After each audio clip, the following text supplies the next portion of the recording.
everyone, I was going to colour this little part down here of, this is from Ivy and Inky Butterfly by Johanna Basford, and I thought I might as well just record it and colour it with you guys. I know it's just a little piece, but I thought it would be good for a little morning video, so I just thought I would have a go. Now I'm going to come in a bit closer obviously so we can see what we're doing. Now I've got a couple of different pencil sets out. I'm just going to move my book so we can get into the middle.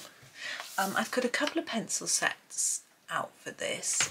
I've got my Castle Arts Gold, but also my Castle Arts Metallic. I have a few thoughts about what to do.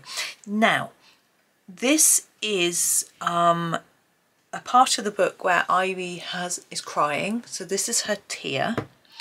This is her butterfly, but it's inky, so she thinks it's a moth.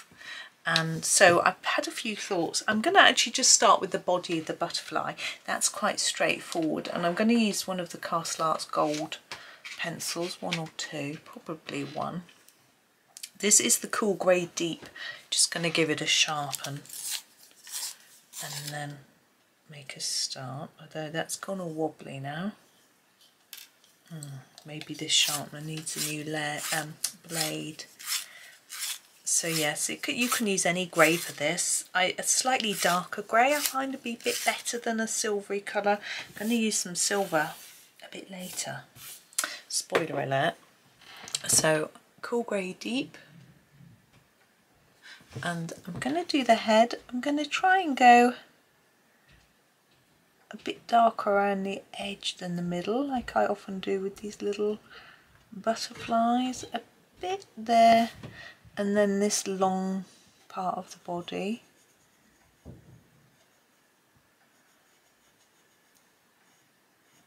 And I'm just gently bringing the colour in to the middle. Now my neighbour is doing some very noisy drilling today, so I hope that it's not too noisy. He's stopped at the minute, which is good. Now she thinks it's a moth. Now the Inky Butterfly is very colourful. So I'm thinking, what do we do? I'm thinking we'll do some muted colours, maybe. So I'm thinking if we do something like darker colours, then they might look a little more dirty. So I'm starting, I'm just thinking as I go really, with the aubergine. Hang on. I haven't got my light on. If I put my light on, there we go, now you can see the name. So the aubergine, and I'm just going to do these little bits, I think. I'm going to try and do them a little bit darker near the body. Like that. And then let's go, what should we do? We'll do a blue. Let's go for the ultramarine. For the, I'm thinking the top wing. I know we've got these lines separating it. We can deal with those in a minute. In my last copy of the book, I had a standard way that I coloured the butterfly on every page, but in this version of the book, I've decided not to do that. I thought I wanted a little bit more creative freedom, if you know what I mean. So on the opposite page to this, where we've got the house picture, my butterfly is actually yellow, so very different to this one. So I'm just going to try and emphasize it's a bit darker towards the middle of those wings, near the body, a bit lighter towards the edge like that. And then we'll do a pink. The purple might, I don't know if that's dark enough. I know, we'll do this, what's that? Yeah, the purple light might just work. I'm going to give it a go. It's a little bit brighter. But I'll show you what I'm going to do with it. We're going to dull it down even more in a minute because it's inky. Now I'm thinking this bit here could be ink coming off our butterfly, but it could also just be magic or something like that. Ooh, just dropped my pencil. I'm going to treat it like it's magic, so we're not going to worry about it.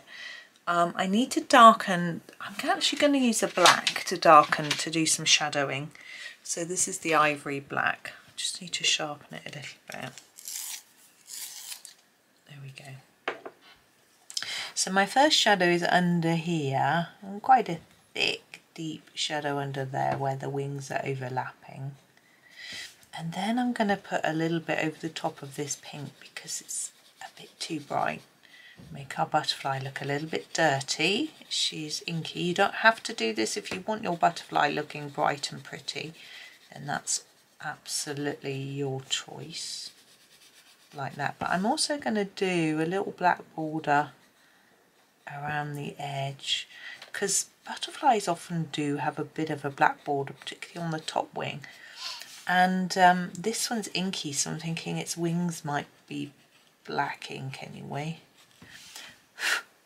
So just doing that. Now normally I might do some white dots and things, but no. I'm going to keep this one dark without those sort of dots, without any clues that it's, you know, the Inky Butterfly. So it's quite dark, so she might mistake it for not for her butterfly. So that's that. Now we have the tear, which I'm going to do in a blue. I'm just looking, I really want a greeny blue, I think, for water. You know, it's sort of watery, isn't it? But is the ultramarine light going to work? Not really. Let's go for a cobalt turquoise blue, if I can find it. It's on my swatch sheet. Where are you?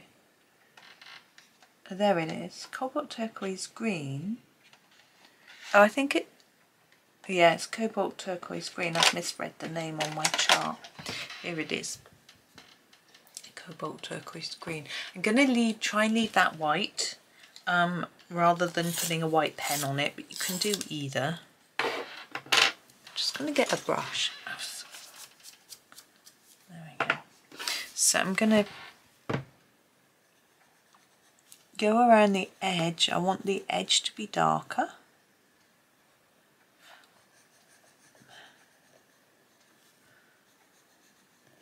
I might use a darker colour, and then a bit less as we go towards the middle.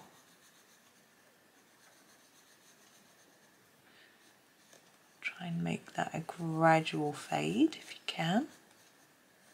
Yeah, I think I'm just going to go around the edge of that in a blue. I'm going to use the cobalt blue deep. I'm just going to sharpen it. Is that the right colour? Yeah, I think it might work. I'm not going to put it down too hard to start with.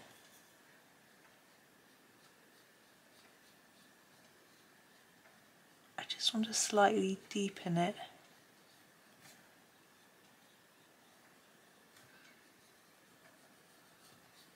And just bring that in just a tad. There we go. Okay, I'm just going to use my eraser to clean up a little bit where I've gone out of the lines. Probably won't erase very well, but there we go. Okay, now we have this what I think it will be a silvery bit coming out of our butterfly, although now I'm thinking about it, let's not do it like that.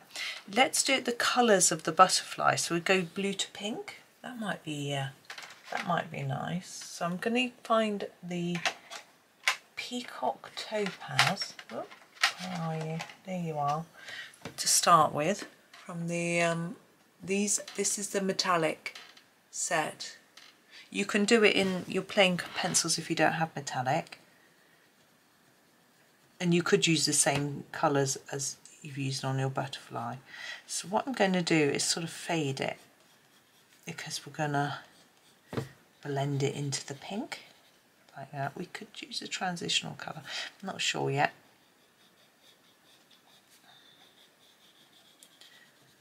Like that, and then I'm just putting less down like that. Okay, I may return to that in a bit.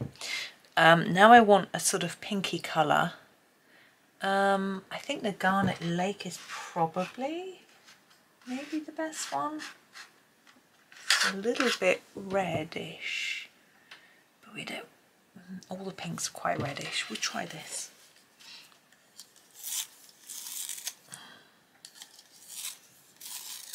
Okay, so Garnet Lake, it's a sort of reddish pink. It'll sort of be a mix of these two colours, I suppose. And I'm going to start here with the darker layer. Let's just hold the page down a bit, there we go. And then start to fade it. It's going to sort of mix in with the blue, hopefully, and create a slight purple. Pink and blue, red and blue, should make a purple. I'm going to layer it up a little bit more in a bit. Whoops, out of the line she goes, as always.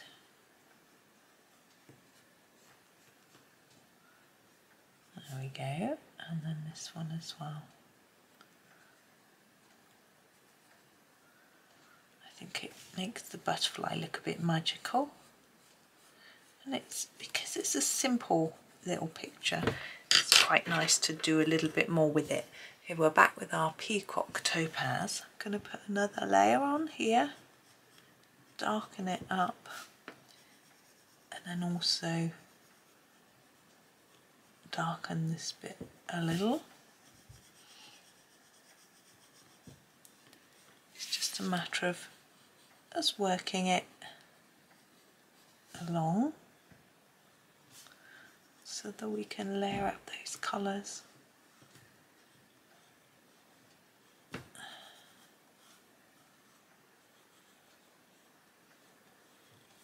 Like that. Oh, we've got a gap there, haven't we? There we go. And then going back to the Garnet. Oops, this wants to run away. Back to the Garnet Lake. I've got a couple of really good. I've got a nice pencil case that I was bought quite a while ago, which squashes down, so you can use it to sort of stand things in. It'd be really good in here. But I actually use it at my other desk, and it's really good in there.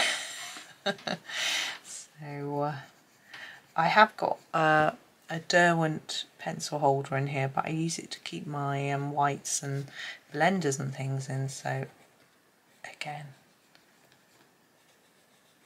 but also I haven't got much room on the desk for much more, especially as I've got my two sets of pencils open. There we go. I'm quite liking that effect myself. That's lucky, it's my book. I'm going to just do a tiny bit more of the blue here. I feel like I've sort of missed a bit there. Now these dots, I thought I'd do in a silver. As I said, I was going to do a silver. I haven't forgotten. I'm going to use the platinum pencil. Whoops, out of shot. It's not going to be really bright, but that's okay. I decided, you know, not to do it the colour of the magic or whatever that is, because it transitions through from one colour to another. I'm just going to sharpen, it's too blunt. And I thought that would be a bit complex in these tiny little dots. So I thought it would be easier just to do it a different colour entirely. And silver works well. But I'm actually going to use just a pen to finish off. Just sweep that off. I'm going to use this a glitter pen, 700, the one that just gives a shine. It's hard to see on camera. I want to use it around the teardrop because I think it might catch the light. A little tear just around the edge. I didn't know whether to go around that bit, but I don't think I will. I think I might go over that bit in white because I've left it white, but we can see the black mark, the black line. I don't really like that very much. So I'm just going to get one of my million pens, if I can find the right one. Too spoiled. Number 8. And just go over the top of here. Just white out that mark. Like that. And also, because the paper isn't white, now we've actually got a white. It's actually white, the pen, rather than cream. I'm just overlaying it a little bit more to try and make it stand out. It's hard for you to see because the light is catching on the glitter. I will just adjust it slightly. Oops, I've just got to move my book. Sorry. Oops. Let's take the paper out from underneath. And if I turn it like that, you can see the white. And then if I turn it like that, you can see the glitter. So, so there it is. It's really simple, but it's taken a little bit of time. And it means that, you know, it's rather nice to do something a little bit special with a small picture. Take your time, enjoy it, and there we go. So thank you so much for watching. Please do like, comment and subscribe. It makes a big difference to the channel, and thank you to all of you that do that already. It's very much appreciated. I know not everyone can comment all the time, but you can hit the like and also share. If anyone you think might like the videos, let them know about my channel. I'd really appreciate that too. But thank you so much. Hope you have a really super day and happy colouring.